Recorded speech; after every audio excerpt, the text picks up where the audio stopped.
Thank you, member. Recognizing the member for Richmond South Centre. Thank you, Mr. Speaker, and thank you for the opportunity to express my support for the Early Learning and Childcare Act.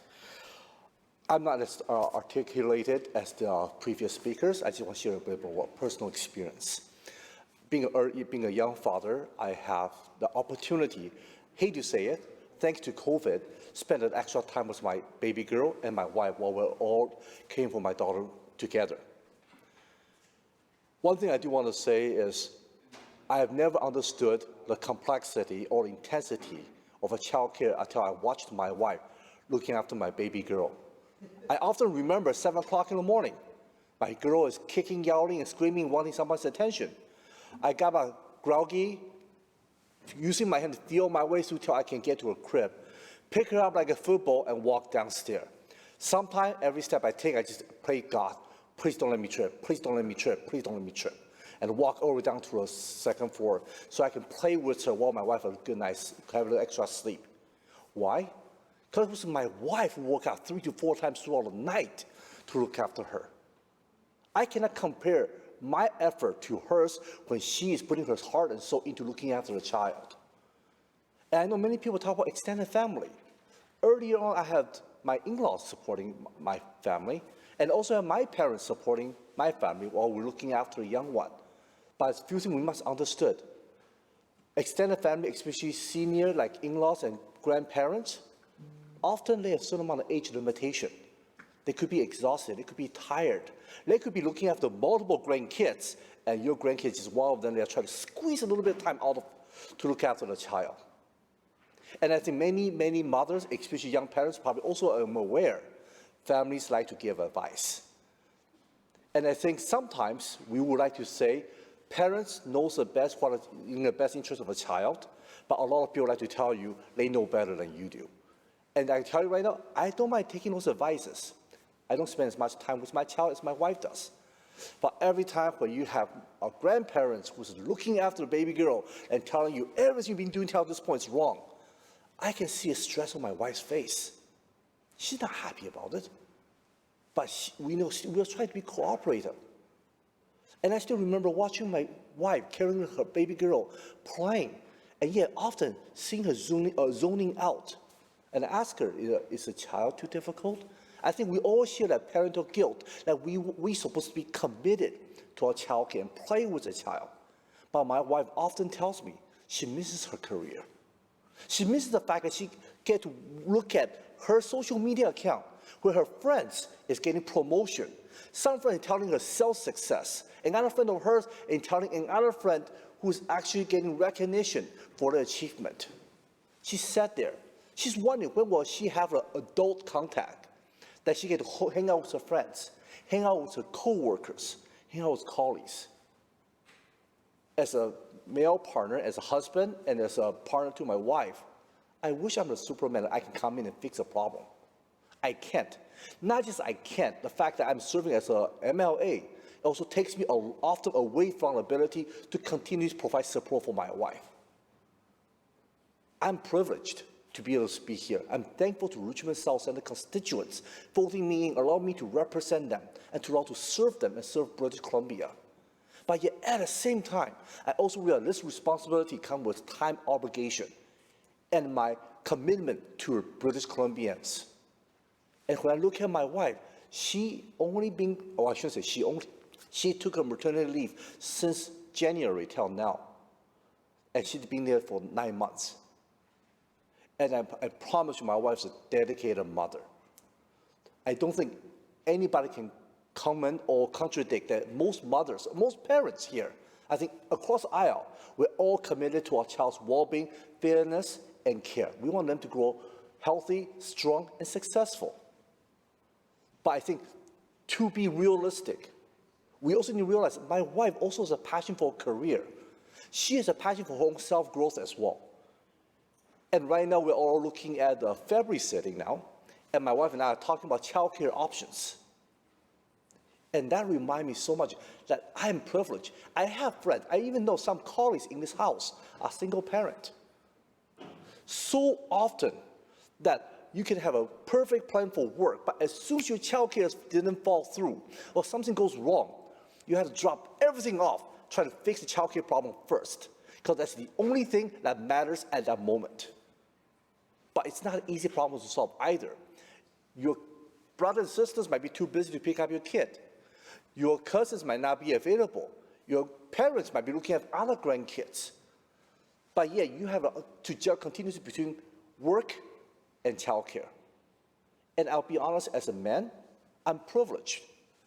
I am privileged that I never got stuck in that situation. And it's completely unfair that my wife endured that. And I think for many, many female or many mothers who sacrifice career or take time out to look after a child, thank you for your sacrifice for the family. And thank you for your sacrifice for your kids. And we know you deserve more and you deserve better. That is why I'm so excited to be here, standing in support Early Learning and Child Care Act.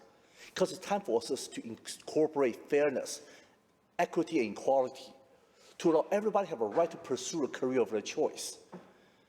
Childcare, no, my apologies. Having a child shouldn't be a sentence. I think that's the best way for me to view it. I feel like once we have a child, some parents have to be committed to it. And how long do we have committed to? I know there's much, much more to do. And I'm so thankful that we have good ministers who are continuously looking for creative, strong strategy to ensure we have universal childcare that's affordable, accessible, equitable, quality, and be able to provide a much needed support so mothers, fathers, or different kind of parents can find a way to return to workforce and pursue their passion, contribute to the economy. This is a passionate topic for me because I have seen that emptiness in my wife's eyes when she's looking at someone else's success. And I cannot tell you how much it hurts me.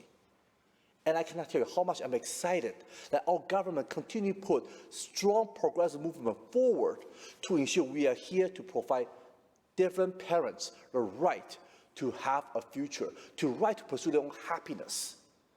And to me, this Early Learning and Child Care Act is one of the many stepping stones for us to step towards universal child care.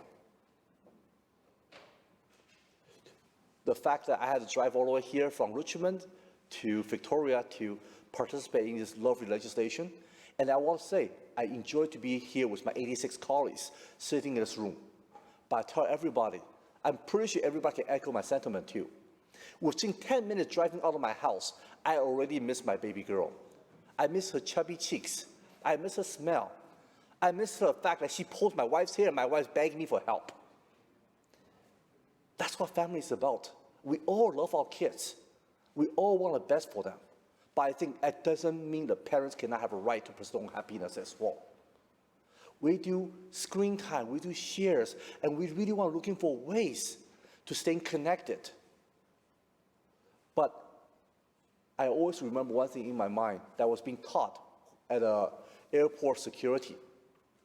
When you're flying an airplane, when this air mask drops, you put yours on first before you help someone else. And I'm going to take that same analogy back to families. If we cannot look after the parent who spends most of the energy taking care of a child, so the parent can pursue their own happiness and career and life of their choice, how can we assume the parent can have adequate energy, passion, and sufficiency to look after a child as a family? So I'm pretty sure everybody around here, all my colleagues, honorable colleagues in the chamber, agrees with me. We're here to do what's best for British Columbians, whether it's for the child, whether it's for the parent, or whether it's for our economy. This universal childcare is many, many steps away, and we have much more work to do, but we need to take one concrete step after another to ensure parents will have opportunity to pursue a career of their choice. I still want to also make a comment about my father, who is a very dedicated father to all families. Compared to my sister, she actually had 3 kids before I did. So my father loved spending time with the 3 grandkids, from teaching them how to eat, to teaching them Mandarin, and sometimes learning how to change diapers. We're still talking about that whenever a child, goes through the diaper with the solids, it's like it's sharing gold with everyone else. But when my baby girl was born, and after a few months of getting involved, my father's tired. he doesn't have energy to continue. He always asks, what can I do to squeeze time here and there to make it work? But he starts telling me, can we stay in daytime, please? Because I don't have a time maybe in the afternoon. Can we maybe avoid this morning because I had a really bad night's sleep? Sometimes they just cannot keep up. And I don't think it's fair to assume everyone have extended families. We know there are colleagues who are single parents, doesn't have an extended family to be able to provide as well. So I just want to really bring back to the passion I want to talk about again. As a husband, I want to see my wife to be happy. As a father, I want to see my child to be excited. I want her to grow up, be a passionate, exciting little individual. I want her to have the best opportunities. But I think fundamentally we have to go back to square one. Having a child should never be a life sentence.